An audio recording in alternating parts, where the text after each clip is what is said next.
하나님의 말씀입니다. 우리 어제 또 귀한 또 날을 아름다운 날씨를 또 허락하여 주셔서 저희 공동체 안에 있는 우리 멘토님들과 그리고 우리 대학 청년부 안에 계신 우리 많은 멘토님들과 함께 거의 한 100여 명 가까이 함께 모여서 우리 남한성승에 있는 그런 귀한 이 장소를 주님께서 또 허락하여 주셔서 우리 원데이 피크닉을 가졌었습니다. 멘토들이라는 그 개념이 저희 대학 청년부, 온누리교회 대학 청년부 안에만 이 존재하는 개념이라 조금은 낯설을 수도 있지만, 멘토는 다른 것이 아니라 말 그대로 우리 귀한 젊은이들을 이 땅에 있는 이 온누리교회 안에 있는 이 7,000명의 젊은이들을 같이 영으로 양육하고 함께 같이 성장하는 것을 도와주는 직접적인 그런 멘토링, 코칭이 바로 이 온누리교회 멘토님들이 하시는 역할들입니다. 그분들이 주체가 되어서 열었던 1년에 한 번 있는 귀한 이 원데이 피크닉에 이번 연도 주제는 다름 아니라 소통이었습니다. 말통도 있고, 죄송합니다. 소통이었습니다. 이 반응 정말 좋습니다. 저를 막 깨워주는, 다시는 이래 그런 이야기를 하지 않을 수 있도록 깨워주는 중요한 여러분들의 반응 감사하고요. 그 소통의 중요한 부분 중에 하나가 뭔가를 어제 잠깐 이야기를 통해서 들었는데, 중요한 부분 중에 하나는 다름 아닌 나와 상대방의 다른 것을 인정하라는 것입니다. 우리 같이 한번 따라해 보겠습니다. 나와 상대방의 다른 것을 인정해야만 합니다. 가장 중요한 거, 커뮤니케이션에서 이 가장 베이직이라고 이야기할 수 있는 베이직 엘리멘트가 바로 이것이겠죠. 나와 상대방의 이 의견은 다를 수도 있다. 그리고 성격도 다르고 살아왔던 삶과 환경이 다르기 때문에 가지고 있는 견해도 다를 수밖에 없다라는 것입니다. 나와 상대방의 차이점은 반드시 존재한다라는 것이죠. 그러나 우리는 그 차이점, 그 다른 것을 쉽사리 받아들이지 못할 때가 많이 있습니다. 그래서 이 상대방이 옳지 않다라고 여길 때가 너무나도 많다라는 것이에요. 그러나 소통의 가장 중요한 이 부분은 다른 것이 아니라, 다르다는 것을 인정하라는 것은 그들이 나와 다르다고 하여서 틀리다 또는 옳지 않다라고 여기는 것이 아니라 그들 자체로를 인정해 주는 것, 차이점이 반드시 분명히 존재한다라는 것을 알아야 된다라는 것이죠. 저는 그렇게 그 소통에 대해서 이야기하고 나누면서 저희 가족에 대해서 한번 생각해 봤어요. 저희 가족도 굉장히 다릅니다. 저와 저희 와이프 판이하게 다릅니다. 물론 이 결혼 11년 차 가까이 가면서 이 생김새는 닮아간다. 저한테는 칭찬이고 저희 와이프에게는 저주겠죠. 그런데 생김새도 닮아간다라는 그러한 이야기를 종종 하곤 하는데, 저 와이프의 성격은 판이하게 다릅니다. 와이프는 상당히 꼼꼼하고 섬세한 면이 있습니다. 그래서 지금은 저 때문에 많이 변질되었지만, 그러나 결혼 전에는 정말 제가 보기에도 너무 깔끔을 정말 떠는 그런 성격이어서 상당히 제가 힘들었어요. 그런데 역시 저는 아랑곳하지 아니하고 한결같기 때문에, 저는 제 길을 걷기 때문에 이제 와이프가 저 때문에 이제 많이 변하는 모습을 봅니다. 저는 이 와이프가 좀 달아서 모션이 크다 보니 섬세한 면은 좀 떨어지고, 대신 제가 가지고 있는 장점이면 장점이고 단점이랄 수도 있는 것이, 쉽게 모든 것을 잊어버려요. 그냥 일부러 잊으려고 하는 것이 아니라 그냥 자연스럽게 잊혀집니다. 그렇기 때문에 이 장점인 것은, 이 와이프와 저와 다툴 때도 있어요. 목사도 가끔 다툽니다. 가끔 다퉈요. 그런데 다투다가 이제 해결책이 나지 않기 때문에, 그래서 이야기하다가 우리 잡시다 그러면서 다투다가 저는 잠에 듭니다. 물론 와이프는 계속 이야기를 하고 있겠죠. 그러나 저는 듣지 못하고, 다음날에 일어나면은 왠지 분위기가 썰렁해. 왜 그러지? 무슨 일이 있었나? 저는 싸운 것에, 다툰 것에 대해서, 말다툼을 한 것에 대해서 전혀 기억을 하지 못하기 때문에, 그래서 상당히 반찬의 내용이, 질이 급격하게 떨어지는 것을 경험하죠. 그런데 그러한 차이점, 그러한 다른 점이 있다라는 것, 점점 살다 보면서 그것을 인정하게 되는 것 같습니다. 저희 아이들도 제각각 다르게 태어났고, 우리 주변에 이렇게 다른 부분들이 존재한다는 것이에요. 사람과 사람만이 다른 것이 아니라 문화와 문화도 다른 것이고, 민족과 민족 간의 그런 차이점도 반드시 존재한다라는 것입니다. 우리가 옳고 서양 문화가 옳고 동양 문화가 옳다라고 이야기할 수가 없다는 것이죠. 모두 다 분명한 차이점이 존재하는 것이고 둘 다 반드시 다르다라는 것을 우리는 인정해야만 한다는 것입니다. 자라날 때 형제 관계도 마찬가지입니다. 저와 저희 작은 형님도 분명히 다른 점이 있었어요. 저희 작은 형님 지금에서야 이야기하지만 제가 상당히 부러워했던 시기와 질투 가운데 그런 시선으로 우리 작은 형님을 바라보았어요. 공부면 공부, 미술, 음악. 저희 작은 형님이 이렇게 쉽게 그냥 지나가다가 뭐 하나 그려줘. 그러면 그림 그려주면 그것으로 가지고 가면 방공 포스터 대회 1등. 저는 심혈을 기울여서 입상하지 못하는 그러한 것인데 그냥 이렇게 지나가다가 10분 정도 뭐 하나 그려줘. 그래서 그 그림 이렇게 그려주면은 그게 막 입상을 하고 막 상을 타고 정말 마음이 아팠어요. 근데 내색은 하지 않았죠. 왜? 어렸을 때 나이가 비슷하였기 때문에 제가 이 시기하는 것, 질투하는 모습, 부러워하는 모습을 절대 내색하진 않았습니다. 근데 나중에서야 알고 봤더니 저희 작은 형님이 저를 부러워했다라는 거예요. 나중에 다 크고 나서 진작에 이야기해 주지. 다 크고 나서 저한테 이야기해 준 것이 어렸을 때 너를 부러워한 적이 있다. 뭘 부러워했냐 도대체? 공부도 아니고 뭐 다른 것도 아닙니다. 뭘 부러워했냐고 제가 단도직입적으로 물어봤을 때 저희 작은 형님이 그렇게 말씀하시더라고요. 아무 생각 없는 너가 부러웠다. 고민 없는 내가 부러웠다. 단순한 내가 부러웠다. 칭찬인지 아닌지 모르겠어요. 그러나 그런 이야기를 듣고 정말 사람은 다르다. 어떻게 한 배에서 한 가정에서 비슷한 환경에서 자라나온 우리가 이렇게 다를 수가 있을까?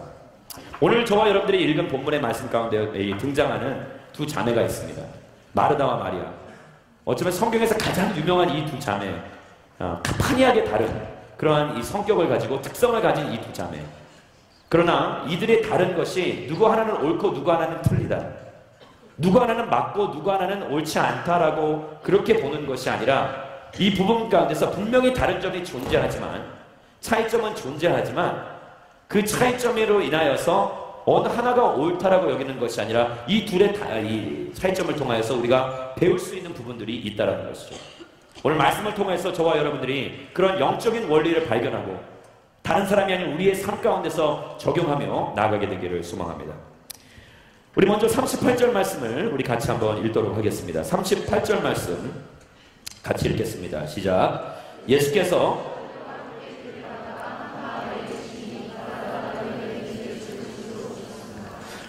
여러분들 예수님께서 이제 지금 어디로 가고 계신 것입니까?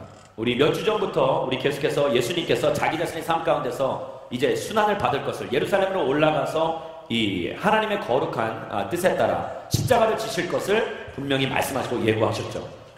그는 이제 그 예루살렘으로 가는 과정이었습니다. 그런 예루살렘으로 가는 과정 가운데 예루살렘의 이 동쪽 부분으로 한 3km 떨어진 상당히 가까운 거리입니다. 하루 안에 충분히 왔다 갔다 할 수 있는 한나절에 왔다 갔다 할 수 있는 그런 가까운 거리에 베단이라는 그러한 마을이 있었던 것이죠.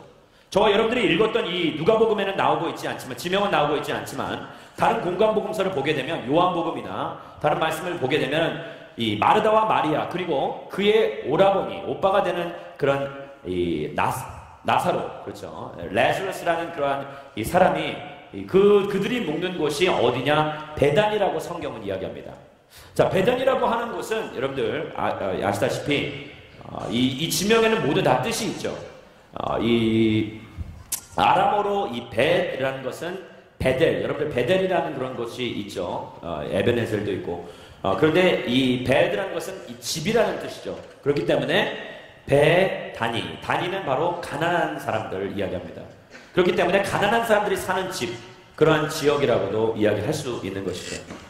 지금 이야기하면 오늘 소위 오늘날 현대판으로 이야기하자면 이 판자촌 또는 아주 가난한 사람들이 사는 곳, 모여 사는 곳으로 이야기할 수 있겠죠. 자, 그러한 곳에 그렇게 여겨지는 곳에 예루살렘 동쪽으로 떨어져 3km 떨어져 있었던 베단이라는 곳에 예수님께서 찾아가신 것입니다. 그런데 이것은 그냥 우연찮게 찾아간 것이 아니라 그는 이곳을 자주 갔었다라는 것을 말씀은 이야기해주고 있죠. 왜냐? 마르다와 마리아와 나사로하고는 상당히 밀접한 친밀한 관계를 맺고 있었다라고 성경은 이야기하고 있기 때문입니다. 요한복음 11장 5절 말씀을 우리 같이 한번 보도록 하겠습니다. 요한복음 11장 5절 말씀 같이 읽겠습니다. 시작. 예수께서 본래 그들을 사랑하셨다라고 이야기합니다. 여기 그 동생이라고 이름은 나와 있지 않지만 우리는 말씀을 통해서 그가 마리아라는 것을 알 수 있겠죠. 마르다와 마리아와 나사로를 예수님께서는 사랑하셨다. 이런 이 표현을 하시는 것, 이런 이 표현을 통해서 그가 무엇을 가리켜주니까 한 번, 두 번 만난 사이가 아니라는 것, 친밀한 관계를 맺고 있었다라는 것을 말씀은 이야기해주고 있는 것이죠. 이 말씀을 보면서 우리는 궁금해하지 않을 수가 있는 그 부분이 있는데요. 질문을 던지지 않을 수가 없는 게 왜 예수님께서는 그런 많고 많은 곳들 가운데서 베다니, 가난한 사람들이 모이는 그런 가난한 사람들의 집이라고 여기는 그렇게 불려지는 그런 곳이 아니라 정말 화려하고 부유한 사람들이 어느 정도 경제적인 그런 여유를 가지고 있는 사람들이 모여 사는 그런 예루살렘이다. 왜 그러한 곳이 아니라 여리고 그러한 곳이 아니라 예수님께서는 왜 이 베다니를 그렇게 자주 지나주셨을까? 왜 그곳에 이렇게 자주 가셨을까? 우리는 그런 질문을 던져보지 않을 수가 없습니다. 많은 사람들은 화려한 것을 좋아합니다. 휘황찬란하고 겉보기에도 정말 매력적인 곳, 나를 잡아 끌 수 있는 그러한 곳에 가게 되어 있는 것이죠. 우리 소위 말해서 강남이나 홍대, 대학로 이런 곳에 이 특정한 그런 장소, 특정한 지역에 그들만이 가지고 있는 그런 매력 포인트 때문에 어쩔 수 없이 우리가 그곳으로 가게 되어 있다라는 것이죠. 사람들은 눈에 보이는 곳에 현혹될 때가 많이 있습니다. 외형적인 곳에 그 매력 포인트를 발견할 수밖에 없는 것이죠. 오늘 이 말씀을 통하여서 저희는 예수님께서는 어떤 분이신가, 어떠한 분을 찾으시고 어떠한 곳으로 가시는가를 말씀을 통해 조금 살펴보기를 소망합니다. 그 당시 신분의 차별, 남녀 차별, 연령 차별, 여러 가지 차별화가 존재했던 그 사회, 멸시받고 천대받았던 그러한 곳으로서 예수님께서는 직접 나아가시기를 원하셨다라는 것입니다. 주변의 시선에 아랑곳하지 아니하고 주변 사람들의 그런 어떤 그러한 이야기도 그를 흔들 수 없어. 거기에 영향을 받지 않으시고 예수님께서는 그가 원하셨던 곳, 하나님 아버지의 그 뜻이 임하였던 곳, 그의 시선이 머무르는 곳으로 나아가기를 주저하지 않으셨다라는 것이에요. 오늘 어쩌면 우리의 삶 가운데서도 하나님, 제 삶은 너무나도 누추하고 보잘것없는 인생, 내가 정말 하나님과 함께 동행한다라는 것, 내 인생 가운데 주님을 내 삶의 구세주로 모시기에 너무나도 부끄러운 인생, 내 살아왔던 삶이, 내 과거가 그러한 것들을 이야기하고 있다면, 사랑하는 여러분, 오늘 이 예배 가운데, 오늘 이 말씀 가운데 주님이 주시는 그 거룩한 음성은 겉보기에 화려한 것, 그러한 것이 중요한 것이 아니라 주님께서는 그 내면의 곳을 바라보고 계신다라는 것, 내면의 진정성을 바라보고 계시다라는 것을 말씀은 이야기하고 있는 것입니다. 조금 열악한 환경이라 하더라도 그가 서슴지 않고 찾아오신다라고 말씀하고 계신 것이에요. 마치 모든 것이 다 갖추어지고 준비된 사람에게 찾아가시는 것이 아니라, 그러한 집에 노크를 하는 것이 아니라 주님께서는 준비되지 않은 것, 열악한 환경 가운데 아무것도 갖추어지지 않은 채 손님을 맞을 준비를 다 한 곳이 아니라 아무것도 이루어지지 않은 그러한 상황일지라 하더라도 주님께서는 다가가신다는 거예요. 찾아가신다는 것입니다. 사랑하는 여러분, 다 준비된 다음에 주님을 모시는 것이 아니라 다 갖추어진 다음에 주님 내 삶에 들어오시옵소서라고 고백하는 것이 아니라, 갖추어지지 않았더라 하더라도 내 마음에 주를 향한 그 갈급함이 있고 내 마음에 그 주님을 향한 그 목마름만 있다라면은 주님께서는 그곳으로 나아가시겠다고 말씀하고 계신 것입니다. 할렐루야. 오늘 그 주님을 향한 그 목마름과 주님을 향한 그 갈급함이 우리 가운데 있게 되기를 주의 이름으로 축원합니다. 오늘 말씀을 보시면은 마르다라는 여인이 예수를 집으로 모셨다라고 이야기합니다. 무언가 다 갖추고 있어서요. 집이 화려하고 웅장하기 때문에, 모든 사람들을 수용할 수 있는 그러한 공간을 갖추고 있기 때문에 아니죠. 그 마음 가운데 예수 그리스도를 모시고자 하는 그 마음, 그 간절함, 그 갈급함만이 예수 그리스도를 모실 수 있었다고 성경은 이야기하는 것입니다. 모든 것이 다 갖추어진 뒤에, 모든 것이 충족되고 채워진 뒤에 주님께서 오시는 것이 아니라 아무것도 없는 것 같이 여겨지는 상황 가운데서도 주님은 우리의 마음을 보시고 우리의 중심을 보시고 우리와 함께 하겠다고 약속하시는 것이에요. 할렐루야. 오늘도 그렇게 우리의 마음과 우리의 심령 가운데 다가와서 우리의 마음의 문을 두드리시는 그 예수 그리스도의 음성을 들으시고 그 음성에 반응하여 여러분들의 마음의 문을 열게 되기를 주의 이름으로 축원합니다. 우리 귀한 이 세례식을 통하여서, 귀한 간증을 통하여서 하나님의 음성을 들으셨다면 조금이라도 나도 저와 마찬가지로 그런 때가 있었는데 라고 그렇게 여기셨던 분들이 있다면 오늘 이 예배 가운데 여러분들의 마음의 그 심령의 문을, 영혼의 문을 열게 되기를 주의 이름으로 축원합니다. 그렇다면 그러한 예수님에 대한 찾아오셨던 그런 예수님, 이 초청에 반응하면서 그 마르다의 집으로 가셨던 예수님, 어떠한 일들이 기다리고 있었나 우리 말씀을 통해 계속해서 살펴보기를 소망합니다. 39절 말씀을 우리 같이 한번 읽겠습니다. 39절 말씀 같이 읽겠습니다. 시작.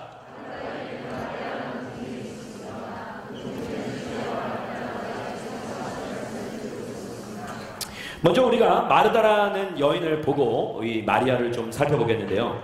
마르다라는 여인이 먼저 등장합니다. 그 여인은 우리가 보았던 38절과 그리고 40절의 말씀을 보시면은 그가 굉장히 상당히 적극적이었다라는 것을 알 수 있습니다. 적극적인 사람은 다른 것이 아니라 일을 벌리는 사람이요, 일을 찾아다니는 사람입니다. 우리 주변 가운데 그런 사람들이 종종 있죠. 일을 벌리고 일을 찾아다니는 사람들. 그런 사람들은 특별히 다른 이들보다 훨씬 더 분주하게 되어 있다는 것이에요. 그런 사람들의 특징 가운데 하나는, 일을 벌리는 사람들의 특징 가운데 하나는 다른 이들도 그렇게 해주기를 바라는 것입니다. 내가 이렇게 하니까 너희들도 이렇게 해야 된다. 내 주변에 있는 사람들도 똑같이 반응하고 똑같이 맞장구를 쳐주기를 소망하는 것이죠. 그래서 그런 사람들의 특징 가운데 하나는 다른 사람들이 쉬는 꼴을 보지 못해요. 내가 움직이기 때문에, 내가 반응하기 때문에, 내가 이렇게 적극적이고 열심이기 때문에, 열성적이기 때문에 내 주변에 있는 사람들도 그렇게 열성적이어야 된다는 거예요. 그래서 스스로가 기준이 되는 것입니다. 내가 기준이 되는 것이에요. 내 인생 가운데 이렇게 내가 열심을 가지고 적극적으로 추진하면서 나아가니까 나처럼 해봐요. 요렇게. 그렇게 이 열정을 가지고 끝끝이 자기 자신의 의지를 굽히지 아니하고 그 앞만 보며 나아가는 그러한 사람들. 그러한 사람들 혼자 앞장서서 달려가는 사람들이요. 다른 사람들을 기다려줄 줄 모르는 사람들이에요. 마음의 여유가 없는 것이죠. 무언가 일을 해내기 때문에. 그래서 나의 페이스를 다른 사람들에게도 강요하는 것이에요. 나는 토끼같이 정말 열심히 뛰는 그런 열성적인 사람인데, 그런데 주변에 있는 거북이를 바라보면서 왜 너는 나처럼 뛰지 못하니라고 강요하면서 자기 페이스에 맞춰서 뛰라고 주변 사람들을 끊임없이 강요하며 보채는 사람들. 엄청난 추진력을 자랑하고 열정을 과시하지만 다른 사람들과 함께 가는 것이 아니라 혼자 앞서가는 그러한 사람들. 어쩌면 그들에게는 심이란 사치로 여길 정도로 그들은 계속해서 뛰는 것이에요. 그런데 이 말씀을 들으면서 혹시 누군가 떠오르지 않나요? 네. 저를 바라보지 마십시오. 네. 여러분들, 이 말씀에 저는 여러분들이 먼저 적용해 되기를 간절히 소망합니다. 제가 모셨던 목회자분들 가운데 그런 분이 계셨어요. 담임 목사님이신데 그분은 휴가를 안 가십니다. 여러분, 1년 동안 열심히 여름 사역하시고 한 가운데 가족들과의 그 휴가를 가라고 장로님들이 막 권면하세요. 그러면은 뭐 가겠다고 어쩔 수 없이 그들의 강요와 어쩔 수 없이 그들의 이 끊임없는 요청하에 가신다고 하시면서 어디를 가시냐? 선교지를 가세요. 그리고 가신다고 하면서 막 등 떠밀러 가시면은 가시는 게 기도원. 밑에 일하는 사람으로서 상당히 불편한 것이죠. 그리고 안 가세요. 그러면 선교지나 기도원 아니면 안 가시는 분. 여러분들 안식년이라는 그런 개념이 있죠. 7년 동안 열심히 일하고 이제 1년을 쉬는.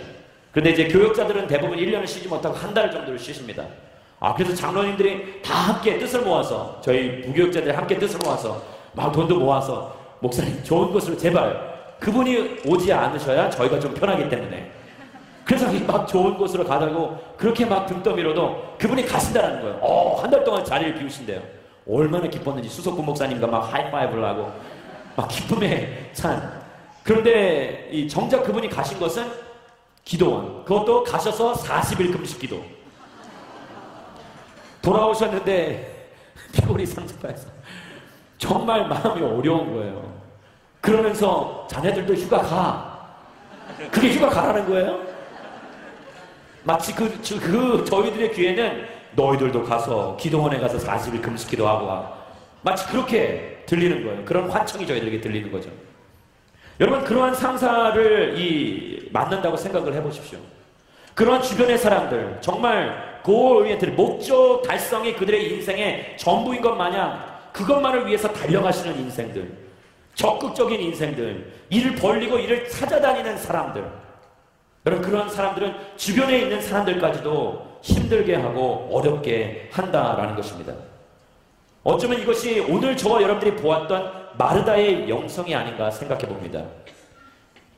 그렇게 마르다는 정신없이 분주하게 뛰고 일을 벌리고 다녔던 사람, 일을 찾아다니는 그러한 부류의 사람이었다라고 말씀은 이야기하고 있는 것입니다. 어쩌면 이 시대의 젊은이들이 닮아가고 있는 것은 이런 마르다의 영성이 아닌가 생각해 봅니다. 삶 속에서 무언가를 끊임없이 이루어내기를 소망하며 끊임없이 자기 자신의 삶을 평가하고 시험을 치러야 하는 듯한 그런 압박감에 시달리고 있으면서 무언가를 이뤄내기 위하여서 부단히 열심히 뛰고 있는 인생들, 쉼을 모르는 인생들, 쉼이 필요함에도 불구하고 그것을 외면하고 내가 쉬는 것 자체가 마치 죄를 짓는 것 같이 여기면서 앞만 보며 달리는 인생들, 여러분들은 아닌가요? 무한 경쟁의 시대에 사는 젊은이들이 이러한 모습을 가지고 살아가고 있다라는 것입니다. 어쩌면 쉼이 가장 필요한 이 시대의 젊은이들, OECD 국가 중에서 가장 많은 평균 시간의 이 노동 시간을 가지고 있는, 자랑하는, 그리고 가장 적은 휴식 시간을 자랑하는 대한민국. 그러한 이 나라에서 이 젊은이로서 이 땅 가운데 살아간다는 것이 얼마나 벅차고 힘든 것인가. 오늘 어쩌면 말씀은 그것에 대해서 이야기하고 있지 않나 생각해 봅니다. 그러나 우리가 반드시 알아야 할 것은 그러한 이 일을 찾아다니고 일을 벌리고 적극적인 것, 그것 좋습니다. 중요합니다.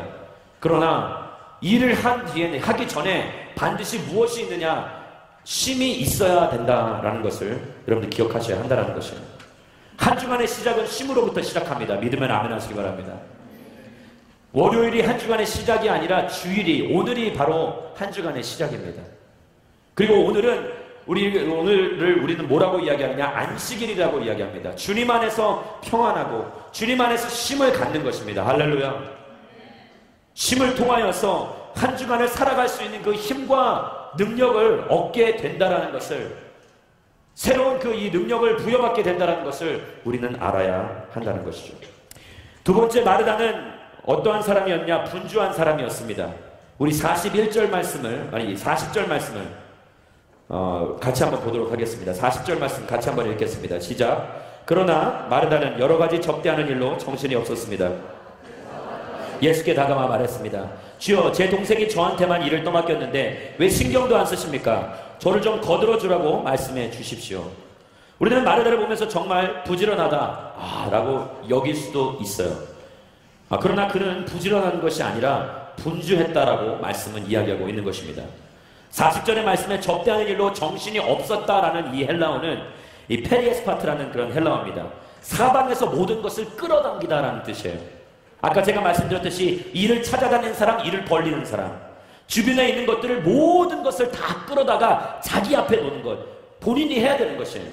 모든 일들을 다 그렇게 끌어모아 자신의 이 앞접시에다가 놓는 사람, 분주한 사람이요, 정신이 없을 수밖에 없는 것이에요. 세상의 모든 고민을 다 끌어안고 사는 사람들, 이 모든 지문들을 다 끌어안고 모든 것이 다 내 책임인 것 마냥 그렇게 여기고 나아가는 사람들, 그런 잡다한 것들로서, 인생에 펼쳐지는 잡다한 것들로 인해서 본인의 인생이 피곤한 거예요. 해도 되지 않을 걱정을, 그런 염려를 하고 있다고 이야기하고 있는 것입니다. 41절 말씀 우리 같이 한 구절 더 읽겠습니다. 41절 말씀을 같이 읽겠습니다. 시작. 주께서 대답하셨습니다. 마르다야 마르다야. 지금 말씀은 뭐라고 하고 있습니까? 저를 바라봐주세요. 말씀은 마르다야 마르다야. 정말 예수님께서 그 마음을 담아 너무 안타까운 거예요. 그래서 그 두 번 그의 이름을 불러가면서 그에게 따뜻하게 마르다야 마르다야, 제발 많은 일로 염려하며 너는 지금 정신이 없다, 너무 분주하다라고 이야기하고 있는 것이에요. 여러분, 분주함은 나를 깨고 나의 이 평안함을 깨고 나를 어렵게 만드는 나의 적이라는 것을 반드시 알아야 하는 것입니다. 여러분, 부지런함의 반대말은 도대체 무엇일까? 잠언서 21장 5절 말씀. 부지런함의 반대말은 게으름이 아닙니다. 같이 한번 말씀을 읽겠습니다. 시작. 부지런한 사람의 생각은 성경은 뭐라고 이야기하냐? 마음만 급한 사람은 궁핍함에 이를 뿐이다 라고 이야기합니다. 부지런한 사람과 마음이 급한 사람을 이야기하고 있죠. 분주한 사람이 바로 이 부지런한 사람의 반대되는 것이라고 이야기하고 있는 것이에요. 게으름이 아니라 마음이 급한 사람. 우리는 그런 분주함 가운데 사로잡혀 살아가고 있는 것입니다. 분주함은 우리를 예수님과 분리시킵니다. 분주한다는 것, 건강하고 성실한 것이 아니라 오히려 나의 영혼을 더욱더 힘들게 하고 어렵게 하는 것입니다. 그리고 심지어 유진 피터슨 목사님께서는 이렇게 말씀하시죠. 분주하다는 것은 죄다라고 이야기합니다. 상당히 그런 과격한 말씀이죠. 그렇게 분주함을 통하여서 타고 들어오는 것은 불편함밖에 없다고 이야기하는 것이에요. 내 삶 가운데서 평안을 빼앗아가고 내 마음의 주권을 하나님에게서 다른 곳으로 옮겨가게 하고, 그렇기 때문에 분주함을 우리는 철저히 경계해야 된다고 말씀은 이야기하고 있는 것입니다. 분주함 가운데 살아가는 인생은 마치 브레이크가 파열되어 오직 앞으로만 달리는, 전진만 할 줄 아는 그런 폭주하는 기관차와 같다고 이야기하는 것이죠. 사역의 노예가 되어서 사역을 내가 다스리면서 주도권을 가지고 나아가는 것이 아니라 사역의 노예가 되어서 끌려가는 인생들, 일에 치고 저리 치여서 분주함에 빠져서 헤어나지 못하는, 마치 늪에 빠져서 헤어나지 못하는 인생과 마찬가지로 그런 무기력한 인생을 살아가는 것, 그것이 분주함의 인생이라고 말씀을 이야기하고 있는 것입니다. 토마스 멀튼이라는 그런 영적인 대가가 이렇게 이야기합니다. 글을 한번 띄워주시겠어요? 좀 깁니다만 우리 같이 한번 한 목소리로 읽어보겠습니다. 시작. 현대생활의 분주함과 상충하는 수많은 염려들에 스스로를 내어주고 지나치게 많은 요구들에 항복하며 너무 많은 계획들을 세워서 실천하고 모든 사람을 모든 것에 있어서 도와주기를 원하는 것은 폭력에 굴복하는 것이다. 아니, 그것은 폭력에 협조하는 것이다. 활동주의자의 광기는 하는 일이 풍성한 결실을 맺지 못하도록 파괴한다. 왜냐하면 그것은 그 일을 풍성하게 하는 내적 지혜의 뿌리를 죽이기 때문입니다. 너무 깊고 심오한 말씀입니다. 이 가운데서 우리가 알아야 될 것은 분주함과 압박은 폭력의 형태라는 것을 토마스 멀튼 영성이가는 그렇게 이야기하고 있는 것이에요.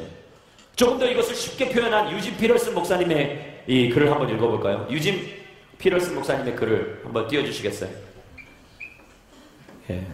제가 읽겠습니다. 저를 따라해 주세요. 분주함은 헌신의 표시가 아니라 배신의 표시이다. 여러분, 분주함은 내가 하나님의 나라와 영광을 위해서 이렇게 뛰고 있습니다. 일터에서의 이 영성을 가지고, 이 교회 안에서의 그 사역에서의 그 영성을 가지고 내가 열심히 일하고 섬기고 헌신하는 것이 아니라, 이것은 뭐라고 이야기합니까? 배신의 표시라는 거예요. 이유들은 아마 제가 이미 많이 설명하여서 이야기하지 않아도 되겠죠. 그렇다면 도대체 분주함의 이유는 도대체 무엇인가? 어디에서 비롯되는 것인가? 유진 피터슨 목사님께서는 두 가지를 이야기합니다. 교만과 게으름이라고. 따라해보겠습니다. 교만과 게으름. 내 자신이 무언가 될 것 마냥 내 자신이 할 수 있다라는 것, 이 모든 것을 감당할 수 있다라고 스스로 옳게 여기고, 스스로 내가 이 모든 것을 감당할 수 있다라고 스스로 자기 자신을 과신하는 그러한 모습, 그러한 상태를 우리는 교만이라고 이야기합니다. 내가 가지고 있는 실력 그 이상의 것을 이룰 수 있다고 스스로 옳게 여기는 인생들. 그러면서 모든 것을 주도하고 모든 것을 앞장서서 다른 사람들의 이 페이스를 존중해 주지 않고 나만의 것을 온전히 고집하며 내 스스로가 내 인생의 기준이 되어서 나아가는 것을 우리는 교만함이라고 이야기하는 것이죠. 게으름 또한 무엇입니까? 분주한 것. 내가 해야 할 것들을 다 차곡차곡 차례대로 순서대로 맡아서 일하게 한다면 충분히 가능한 것들. 그러나 그것을 한꺼번에 몰아서 하게 되니까 모든 우선순위가 모든 것이 다 복잡하게 이리 설키고 저리 설켜서 어려운 것이에요. 감당하기 어려운 것이에요. 한꺼번에 실덩이들이 다 이리 엉키고 저리 엉켜서 딱 앞에 주어졌을 때 이것을 어떻게 풀까 난감해하는 것이죠. 그런 게으름으로 인하여서 우리는 분주할 수밖에 없다라고 이야기하는 것입니다. 그러나 저는 여기 한 가지 더 더하고 싶습니다. 영성의 이 대가 유진 피러스 목사님이 두 가지라고 얘기했는데 저는 한 가지 감히 더 해보겠어요. 그것은 다른 것이 아니라 두려움이라고 생각합니다. 두려움은 우리 모두의 삶 가운데서 존재합니다. 여러분, 그래서 이 두려움을 이 성경은 너무나도 잘 알고 있기 때문에 성경에서 가장 많이 나오는 말이 뭐냐? 두려워하지 말라예요. 여러분, 이 성경에서 열심히 해라, 사랑하라, 서로 섬기라 이런 말이 제일 많이 나올 것 같죠. 그러나 성경에서 가장 많이 나오는 단어는 두려워하지 말라입니다. 두려워하지 말라라는 이 단어는 365번 등장합니다. 비슷한 맥락에서. 왜 365인지 아시겠어요? 매일같이 두려워하는 인생에게 두려워하지 말라라고 주님은 말씀하고 계신 거예요. 할렐루야. 두려움 자체는 우리를 분주하게 만드는 것이에요.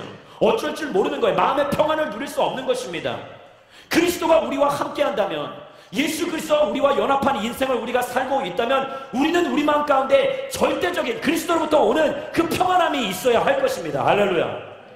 당장 내 옆에서 엄청난 일들이 벌어요. 물론 그것 때문에 마음 아파할 수 있고 힘들어할 수 있습니다. 그러나 그것 때문에 일이 손에 안 잡히고 그것으로 인하여서 내가 해야 할 바를 하지 못하고 좌충우돌하는 인생을 살 수밖에 없다는 것, 그것은 절대적인 하나님을 의존하는 마음이 없다라고 이야기하는 것이에요. 즉 예수 그리스도의 평강이 나를 다스리지 않고 있다고 이야기하는 것과 마찬가지인 것입니다. 두려움은 바로 거기에서 비롯되는 것이에요. 하나님을 신뢰하지 아니하고 예수 그리스도의 주권을 인정하지 아니하고 주님은 나의 삶 가운데 통치자여 주권자여 다스리는 이심을 고백하지 못하기 때문에 우리의 삶 가운데는 두려움이 엄습하여 무언가로 채워야, 세상의 것으로 채워야만, 끊임없이 세상에서 인정받기 원하고 세상에서 세움받기 원하고 세상에서 내 자신을 드러내고 과신하기 원하는 그 마음은 다른 것이 아니라 내 내면의 깊은 곳에 자리 잡고 있는 두려움에서 비롯된다는 거예요. 우리의 인생 가운데 두려움은 떠나가게 될지어다. 성령 하나님의 역사가 우리의 심령 가운데 자리 잡고 있는 이 두려움을 말끔히 소멸시키게 될지어다. 여러분들 기억하십시오. 세상을 두려워할 것이 아니라, 눈에 보이는 썩어 없어질 것을 두려워할 것이 아니라 눈에 보이지 않는 하나님을 두려워하게 되기를 주의 이름으로 축원합니다. 성경은 이야기하고 있는 거예요. 이 땅에 시간이 지나면, 시간이 흐르면 없어질 것에 연연하지 말고 그것을 두려워하는 것이 아니라 너의 영혼까지도 소멸시킬 수 있는, 너의 영혼까지도 그 주권을 붙잡고 계신 그 여호와 아버지 하나님을 두려워하라. 이것이 바로 하나님을 경외하는 자의 모습인 것입니다. 하나님을 경외하십시오. 하나님을 두려워하십시오. 세상보다 더 두려워할 때 우리는 분주함의 삶 가운데서 자유로워질 수 있다는 것이에요. 할렐루야. 분주함은 많은 일들을 추구하지만, 그러나 진정한 내 내면에 자리 잡고 있는 그리스도로부터 주어지는 그 평안함 가운데 오는 그 자유함, 그 자유함은 나로 하여금 나의 인생 가운데서 성실하게 맡겨진 일들의 최선을 다할 수 있게 나를 만들어갈 수 있다는 것이에요. 내 것이 아니라 하나님의 것이기 때문에. 여러분, 그러한 마음 가운데 나아갈 때 우리의 인생 가운데서 바쁜 것이 아니라, 분주함이 아니라 진정한 헌신을 이루는 삶을 살 수 있게 된다는 것입니다. 할렐루야. 그러면서 그러한 분주함 가운데 내 마음 가운데 파고드는 것이 무엇일까? 다른 것이 아니라 섭섭함입니다. 오늘 말씀 가운데 보시면은 마르다는 섭섭한 거예요. 누구에게 섭섭합니까? 도와주지 않는 동생에게 섭섭하고, 더 나아가서 누구에게 섭섭합니까? 그러한 동생을 바라보고 계시면서 그냥 말씀을 전하고 계신 예수님을 바라보면서 마음이 아픈 거예요. 여러분, 마르다는 지금 자기 자신의 이 역할에 충실한 것입니다. 그 당시 고대 이 근동 유대의 이 사회에서는 이 남자들이 할 역할과 여자들이 할 역할이 있었어요. 남자의 영역이 있었고 여자의 영역이 있었습니다. 여자의 영역은 부엌. 죄송합니다. 이렇게 얘기하면 아니지만 그 당시가 그랬다라는 거예요. 예, 저에게 돌 던지지 마십시오. 그 당시 이 많은 이 여성들은, 모든 여성들은 부엌에 그들의 공간이 있었어요. 손님을 접대하고 그들이 해야 할 일들이었습니다. 남자들은 무엇입니까? 깨우침이 있어야 되겠죠. 그래서 그 당시 유명했던 선생이라고 불렸던, 랍비라고 불렸던 예수님, 그런 예수님의 가르침에 그들은 목말라하고 귀를 기울여야 되기 때문에, 경청해야 되기 때문에 그들의 발밑에 앉아있는 것은 마리아가 아니라 사실 누구였어야 됐습니까? 남자들이어야 됐었죠. 그래서 그 이 남자의 영역을 침범한, 남자의 고유 영역을 침범했던 그 마리아를 보면서 마르다가 분개한 것, 마르다가 그렇게 이야기하였던 것은 어쩌면 당연한 것일지도 모릅니다. 그러나 그러한 그의 이 이야기 가운데서 우리가 알아야 될 것은 그의 마음 가운데는 그러한 섭섭함이 있었다라는 거예요. 예수님에게 대한 섭섭함, 그리고 마리아에게 대한 섭섭함. 자기 자신이 모든 것을 끌어안고 나 혼자만이 이 무거운 짐을 지고 마치 교회의 일을 내고 나 혼자 감당하는 것 같이, 마치 이 공동체의 일을 내가 혼자 다 끌어안고 가는 것과 같이 그렇게 스스로 여겼다라고 성경은 이야기하고 있는 것입니다. 저는 그래서 이 부분을, 이 섭섭을 어떻게 해야 되나, 이걸 섭섭마귀라고 부릅니다. 여러분, 섭섭마귀는 우리의 삶 가운데서 불편함을 가져오고 그리고 엄청난 짜증을 불러일으킵니다. 그 미세한 틈을 파고들어서 사탄이 우리의 삶 가운데서 이 많은 것을 끄집어 내려 합니다. 거기에서 분노, 시기, 질투, 그리고 폭력, 여러 가지를 더 동반하여서 그 이 섭섭한 그 이 미세한 틈을 타서 더 많은 죄악된 모습들을 우리 가운데 불러 일으킨다라는 것이에요. 사랑하는 여러분, 우리 가운데 섭섭함이 존재한다면 지금 이 시간에 예수 그리스도의 이름으로 그 섭섭함이 떠나가게 될 줄 믿습니다. 섭섭함과 짜증이 불같이 밀려오는 거예요. 나는 이렇게 하는데 너는 도대체 쟤는 뭐하는 애인가? 예수님은 왜 이렇게 침묵하고 계시는 것일까? 그러면서 엉뚱한 것에 불평과 불만을 털어놓는 마르다를 보면서 주님은 이렇게 말씀하십니다. 42절 말씀 같이 읽겠습니다. 중요한 말씀입니다. 시작. 그러나 꼭 필요한 것은 한 가지뿐이다. 마리아는 좋은 것을 선택했으니 결코 빼앗기지 않을 것이다. 따라해봅시다. 꼭 필요한 것은 한 가지뿐입니다. 말씀이 이야기하고 있습니다. 분주함에서 평안함으로, 복잡함에서 단순함으로 가는 것은 우리의 삶을, 우리의 내면을 단순화시킬 때 가능하다는 것입니다. Complexity to simplicity. 이게 바로 저희 오늘 설교 제목입니다. 복잡함에서 단순함으로, 단순함의 영성을 가져야만이 진짜 자유함을 누릴 수 있고, 단순함의 영성을 가져야만이 그 가운데서 진짜 하나님이 주시는 평안을 누릴 수가 있다라는 것이에요. 여러분, 내 삶에 가장 중요한 것이 무엇인가를 알아야만 한다는 것입니다. 단순함은 다른 것이 아니에요. 가장 중요한 것이 무엇인가? 가장 중요한 것, 그것을 여러분들 추구해야 하는 것입니다. 단순함은 내 안에 있는 자유함을 이야기하는 것입니다. 내가 붙들려야 있어야 할 부분에게만 붙들리기만 되면 그것이 자유함이요, 그것이 바로 단순함이 될 수 있다는 것입니다. 내가 누구의 손에 붙들린 바 되어야 하는 것입니까? 내 삶을 내가 좌우할 때 그것은 그때부터는 자유함이 없는 것이죠. 왜? 내가 쥐고 있는 인생이 자유한 것 같지만 사실은 내가 쥐고 있는 인생이 아니라 세상이 나를 주도하고 있는 것이에요. 세상의 평가가, 세상의 시선이, 세상의 이목이 나를 뒤흔드는 것입니다.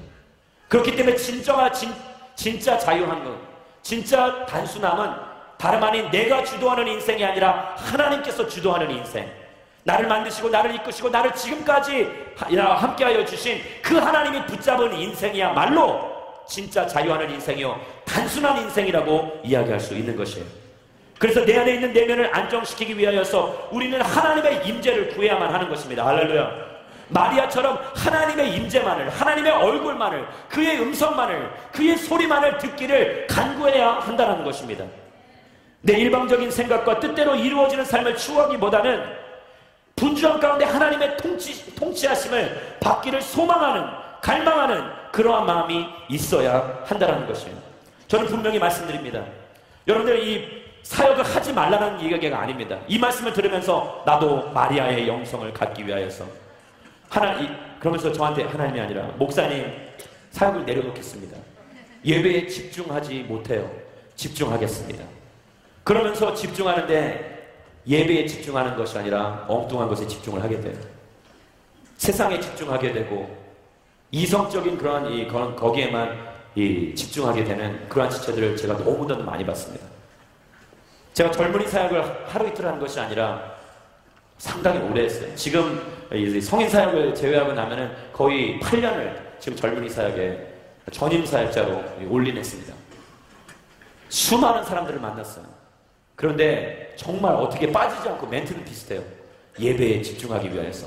마치 예배에 집중하는 것이 어떤 그 자기 자신을 정당화시키는, 그래서 예배에 집중하기 위해서 내려놓아야겠다.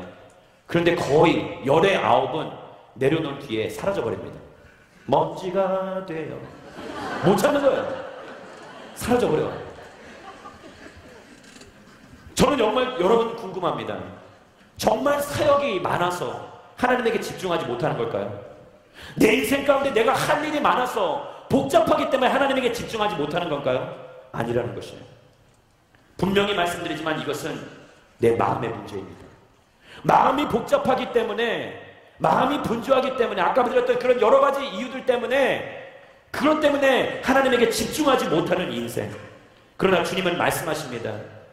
주님은 말씀하신 것이 너희가 내 안에 머물기만 하면 세상이 어떠하든 너의 삶이 어떠하든 주변에서 어떠한 일들이 일어나든 간에 평안할 수 있다라는 것을 말씀하고 계십니다. 요한복음 14장 27절 말씀을 같이 한번 보겠습니다. 요한복음 14장 같이 읽겠습니다. 시작. 내가 너희에게 평안을 주고 간다. 너희에게 준다. 내가 주는 평안은 세상이 주는 것과 같지 않다. 너희는 마음에 근심하지 말고 두려워하지 말라. 오늘 이 말씀을 이야기합니다. 주님께서는 그 절대적인 평안을 허락하여 주실 수 있다라고 이야기하는 거예요. 여러분, 사역이 많아서 절대 그런 핑계를 대지 않게 되기를 소망합니다. 제가 미국에서 이 하나의 큰 프로젝트를 계획한 게 있어요. 2,000명이 모이는 집회를, 쉽지 않은 집회예요. 그런 가운데 한인들 가운데 그런 집회를, 청소년 집회를 계획하는데 데이비 크라럴 밴드라는 그런 밴드를 불렀어요. He's our king, 뭐 그런 노래 부르는 밴드예요. 머리 이렇게 해갖고 다람쥐같이 생긴 친구 있어요. 그런데 그 친구를 불러와서 큰 집회를 하는데 그 기획사를 통해서, 왠 저희가 할 수 없으니까. 근데 그 기획사를 통해서 이제 그 모든 것을 기획하고 그 이벤트를 기획하는데 그 기획사와 함께 제가 같이 그 중간에 이제 중간다리 역할을 하기 때문에, 그래서 이제 같이 그분들과 함께 그 집회를 다 인도했는데 제가 너무 놀랐어요. 그 집회를 인도하는 것이 스타 프로덕션인가 하여튼 그 기획사인 것 같아요. 이름이 정확하게 기억나지는 않습니다. 오래전이라. 근데 제가 기억하는 것은, 확실한 것은 거기 안에 계셨던 그 음향 부스 안에 있었던 분들, 자막을 하시고 음향을 담당하시고 조명을 담당하시고 이 담당하셨던 그 분들이, 엔지니어들이 쫙 거기에, 그분들은 이것이 잡이에요. 매일같이 이런 거를, 이 이벤트를 돌아다니면서 공연을 하시는 분들입니다.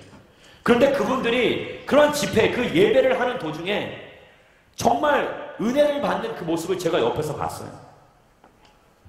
스크린에 있는 그 조그만 그 스크린을 통해서 사람들이 북적북적하는 그곳에서 찬양을 드리고 예배를 드리고 이렇게 함께 경배하는데, 그분들은 그 모니터를 보면서 음향을 맞추면서 눈물이 흐르는 거예요. 자막을 옮기면서 눈물을 흘리는 사람은 제가 태어나서 처음 봤어요. 저희 자막팀이 그런 영성이 있게 되기를 주의 이름으로 축원합니다. 시간에 쫓겨서 목사님 말씀 언제 나오지? 여러분, 말씀 좀 늦게 나와도 괜찮아요. 아무도 여러분들 정지할 사람 없어요. 저 빼놓고. 그런데 중요한 것은 그러한 것에 연연하지 마시란 말이에요. 여러분들이 서 있는 곳에서 예배를 드릴 수가 있단 말입니다. 이것은 장소와 환경의 문제가 아니라, 여건의 문제가 아니라 여러분들의 마음의 문제인 것입니다. 내가 그리스도와 함께 얼마나 그와 함께 거닐고 싶은 것인가. 요한복음 15장 5절은 이렇게 이야기합니다. 나는 포도나무요 너희는 가지다. 그가 내 안에 있고 내가 그 안에 있으면 그 사람은 많은 열매를 맺는다. 나를 떠나서는 너희가 아무것도 할 수 없다라고 말씀을 이야기합니다. 할렐루야. 우리가 주 안에 거하면, 그리스도 안에 거하면, 오늘 아침에 이재훈 목사, 담임 목사님의 설교를 통하여서 한 분이 그 영성의 대가가 프라이팬을 뒤집으면서 계란 후라이를 만들면서 뒤집으면서 하나님의 임재를 느꼈듯이 영상을 하면서 안내를 하면서 여기에서 이 바리월십을 하면서 찬양을 인도하면서 왜 거룩한 하나님의 임재를 느끼지 못하는 것입니까? 어떤 이들은 그렇게 해서 거룩한 예배를 드리고 하나님 앞에 참회하며 주님 앞에 온전히 나아가서 그에 완전히 접목되어서 열매를 맺는 인생을 사는데 왜 우리는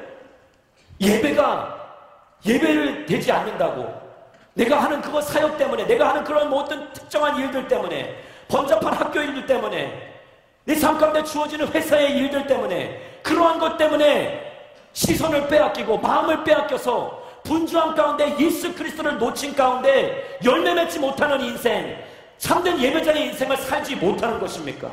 사랑하는 여러분, 오늘 이 시간에 여러분들의 인생 가운데서 분주함은 떠나가고 단순한 영성만 회복되고 오직 주만 바라보며 우리의 삶 가운데서 예배가 회복되는 역사가 일어나게 되기를 주의 이름으로 축원합니다. 사랑하니까 더 가까이 가고 싶은 것이고, 사랑하니까 하나님 앞에 접목되고 싶은 것이고, 사랑하니까 그의 음성이 더 달갑게 느껴지는 것이고, 사랑하니까 그의 음성을, 그의 말씀, 소리를 경청하기를 소망하는 것입니다. 예수 그리스도를 사랑한다면 오늘 그의 임재 가운데 나아가게 되기를 소망합니다. 예수 그리스도를 사랑한다면 주님 앞에 매달리게 되기를 서로 소망합니다. 말씀은 그걸 이야기하고 있는 것이에요. 저번 주에 선한 사마리아의 이 비유를 통하여서 이웃사랑에 대해서 이야기했다면 오늘 이 말씀을 통하여서 하나님께서 주시는 메시지는 하나님에 대한 사랑을 회복하라고 말씀하고 계신 것입니다. 하나님의 사랑을 회복하십시오. 그는 말씀하십니다. 내가 너를 절대 떠나지 않겠다라고, 세상 끝날까지 너희와 항상 함께 있겠다고, 임마누엘 하나님이라고 말씀하십니다. 할렐루야. 그렇다면 누가 그를 떠나는 것입니까? 그가 우리를 떠나지 않겠다고 약속하셨다면, 그러면 그를 떠나는 것은 바로 그가 아닌 우리가 그를 스스로 떠나고 있다는 것을 말씀은 이야기해주고 있는 것이에요. 사랑하는 여러분, 하나님을 붙잡으십시오. 하나님 앞에 온전히 매달리십시오. 그를 절대적으로 의지하시고 나아갈 때 우리의 인생 가운데 열매 맺는 인생, 절대적인 평안함으로 인하여서 세상의 분주함 가운데 고요함을 유지하시고, 복잡하고 번잡한 그런 상황 가운데서 단순함의 영성을 가지고 자유함을 누리는 참된 승리하는 그리스도의 인생을 살게 될 것입니다. 우리 시간에 같이 한번 기도하며 나가기를 소망합니다. 이 땅에서 균형 잡힌 신앙인으로 설 수 있게 하여 주시옵소서. 하나님,